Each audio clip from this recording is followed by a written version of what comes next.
Bonjour à vous, chers amis. Vous avez constaté, cette semaine, nous parlons de l'amitié. Nous essayons de parler de l'amitié dans tous les sens du terme. Aujourd'hui, vous savez, nous n'aimons pas toujours parler des choses qui fâchent. Moi, particulièrement, je préfère me concentrer sur le positif que de me concentrer sur le négatif. Mais aujourd'hui, je suis obligé de faire un podcast sur les faux amis. Parce que avoir de vrais amis ou de bons amis est une bénédiction, c'est une grâce, c'est une qualité énorme, c'est des choses que l'on ne peut pas évaluer mathématiquement parlant ou je ne sais pas trop quoi. La vie n'est pas une affaire de bons de réduction. La vie au fond c'est quelque chose de sérieux. Il y a un enjeu, je ne sais pas lequel, mais il faut tout de même croire qu'il existe et que le sens caché se trouve un cran au-dessus des chèques, cadeaux et des tickets de grattage, disait Henning Mankell. Et pour moi, cette chose-là qui au-delà de ces chèques, des bons de commande, de nos salaires, de nos argents, de nos voyages, qui surpasse tout, c'est notre entourage. Et quand je dis notre entourage, je pense à nos amis. Mais alors, autour de nous, il y a beaucoup de faux amis. Beaucoup de faux amis. Ces faux amis-là sont ces personnes-là qui nous font en réalité croire qu'elles partagent notre bonheur, qu'elles seraient prêtes à nous aider, qu'elles sont là pour nous. Ce sont ces personnes-là qui jouent un jeu, on va dire, à double tranchant. Ils sont avec nous lorsque nous sommes là, ou elles sont avec nous lorsque nous sommes là, et lorsque nous nous tournons, ou alors lorsque nous tournons notre dos, elles ne sont plus avec nous. Se séparer des faux amis peut être difficile.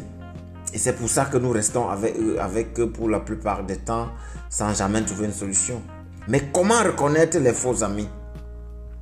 Il y a quelques éléments qui peuvent nous aider à reconnaître les faux amis. La première chose, c'est le manque de fiabilité. Si une personne est souvent en retard, ne répond pas à vos messages ou annule souvent les plans à la dernière minute, il est possible que cette personne ne soit pas un vrai ami, que vous ne comptiez pas pour elle.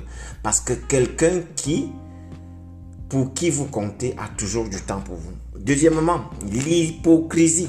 Il faut savoir détecter l'hypocrisie. Si une personne vous traite bien en face, mais parle mal de vous dans votre dos, il est probable que cette personne ne soit pas un vrai ami. Parce qu'un vrai ami, il vous dit les vérités en face, il évite de parler dans votre dos de vous. La troisième chose, c'est la critique constante. Il y a ce genre de critique où peu importe ce que tu fais, que ce soit bien, tout le monde apprécie et ton meilleur ami viendra te dire « Non, moi je trouve que c'est pas bien fait ». En réalité, c'est normal d'avoir l'esprit critique. Mais la critique constante est un signe que la personne que vous avez en face ou à côté de vous est un faux ami. Si une personne ne cesse de critiquer vos choix de vie, vos goûts ou vos décisions sans donner de conseils constructifs, c'est-à-dire il critique juste et ne vous donne pas de conseils pour que vous puissiez avancer, cela peut être un signe que cette personne n'est pas un vrai ami. La quatrième chose, c'est l'égoïsme. Vous avez des amis à qui vous faites des cadeaux, pour qui vous êtes présent quand ils sont dans le malheur, ou alors quand ils sont dans le malheur, mais qui ne vous ont jamais vraiment fait un vrai cadeau. Regardez autour de vous, vous avez ces personnes-là. Je ne veux pas séparer vos amitiés, mais je veux vous ouvrir les yeux. Ces personnes égoïstes-là. Si une personne ne s'intéresse qu'à elle-même et ne se soucie pas de votre bien-être ou de vos sentiments, elle n'est probablement pas votre amie. Je suis désolé. Les égoïstes, même le diable a des amis. Donc, si quelqu'un est égoïste envers vous, ce n'est pas un vrai ami. La cinquième chose, ou la dernière que j'ai relevée ici, c'est le manque d'empathie. Vous pouvez être dans la douleur et votre ami sans lui dire rien. Si une personne ne comprend pas ou ne se soucie pas de vos problèmes, de vos difficultés, excusez-moi, ce n'est pas un vrai ami. Ça veut dire que vous pouvez vivre sans cette personne.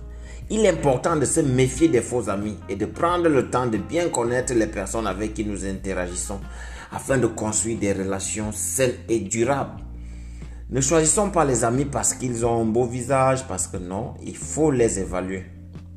Maintenant, se séparer de faux amis peut être difficile, mais cela peut être nécessaire pour maintenir des relations saines et positives. Voici quelques étapes que je peux vous proposer pour suivre. Je ne vous dis pas d'aller vous séparer de vos amis, mais je vous dis, si vous avez détecté que celui-là est un faux ami, voilà, il y a quelque chose à faire. Il faut déjà évaluer la situation, prendre le temps, réfléchir à la situation, voir à quel niveau se trouve la relation. Demandez-vous si cette relation est saine ou positive, si elle vaut vraiment la peine. Parce qu'à long terme, elle peut vous causer du stress et de l'anxiété.